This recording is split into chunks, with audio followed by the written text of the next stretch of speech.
Hi, hello, welcome back to my YouTube channel. My name's Taylor. If you're new here, welcome. I'm so happy you made it. If you're not new here, thank you so much for being back here. Today we're digitizing this design. I'm not gonna lie to you guys, I have no idea what character this is even from, but I'm still digitizing it because someone ordered it as a custom. In case you couldn't already tell, I have the composer level of Hatch. That means I have no manual digitizing options. I only can auto-digitize. If you came into my channel with the hopes of finally deciding on which level of the software to purchase, I can't promise you that you'll be able to decide. Ultimately, it comes down to what you're digitizing. If you're digitizing something super detailed, I recommend the highest level. If you're digitizing things that have maybe at the most 10 colors, then I heavily recommend the composer level.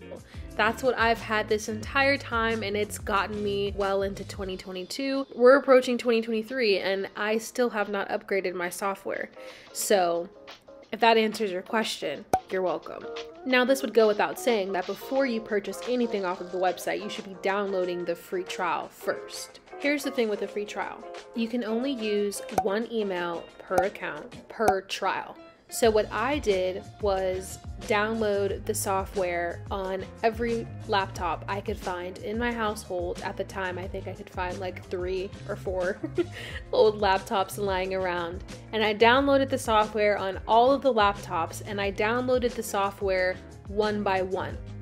I've heard a lot of mixed reviews on how long it takes someone to get comfortable in the Hatch embroidery software, so I can't speak for everyone, but for me personally, I would say it took me about a year to truly feel comfortable in the software. In terms of comfortable enough to purchase the software, even though I still didn't know what I was doing, I would say it took me about 2 to 3 weeks. So the 30-day trial is a nice amount of time to get comfortable in the software before you make that leap to purchase this hefty price software. In the beginning, when I was just learning how to digitize, I really utilized YouTube as a source of information. I was always that person leaving a comment on someone's TikTok page or Instagram page, asking a question, and they would never respond.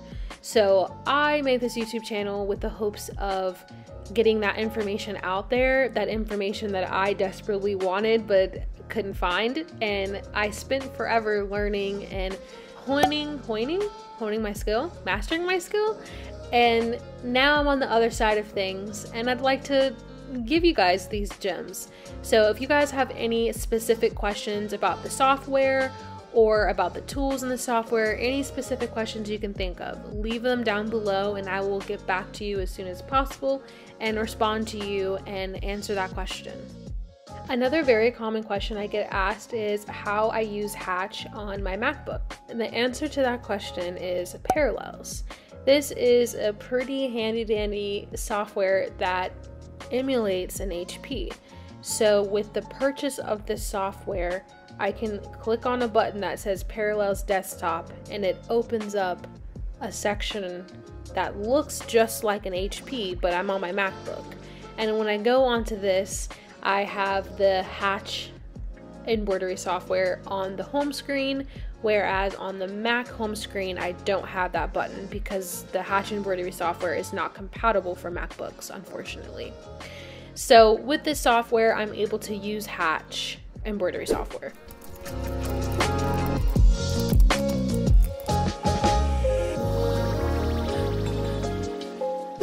I'm gonna go ahead and read some more of the questions I got on my TikTok account.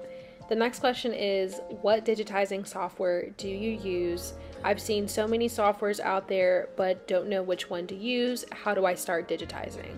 I'm using Hatch embroidery, and I started digitizing through YouTube. So I had no idea what it was. I YouTubed it, I Googled it, and I tried my best to learn as much as I could, but ultimately I decided to download the trial because I learn better hands-on. So once I downloaded the trial, I basically used the YouTube videos to learn what I was doing in the software, And from there, I just played around and digitized random things. And if I stitched something out and I saw that wasn't looking okay in some areas, then I would go back in the software. I wouldn't even close out of the software. The software would still be up. I would go back into the software after just embroidering it, and I would adjust something, and then I would export the file again, and then I would embroider it one more time, and then I would see if it worked. And just like that, I would learn how to digitize and also learn how to digitize in a certain way that would allow that design to embroider correctly. Download any free trials you can find. Figure out what is most important to you. What matters to you? Do you value the manual digitizing features, or do you value the auto-digitizing features? Figure out what's most important to you. Also figure out your price budget, because these softwares are really expensive, and all of them they have a very interesting learning curve to them, which you'll see once you download them. So now I'm just gonna wrap this up and allow you to just sit back, relax, and watch this time lapse of me digitizing this lovely custom file. If you enjoyed digitizing, go ahead and subscribe.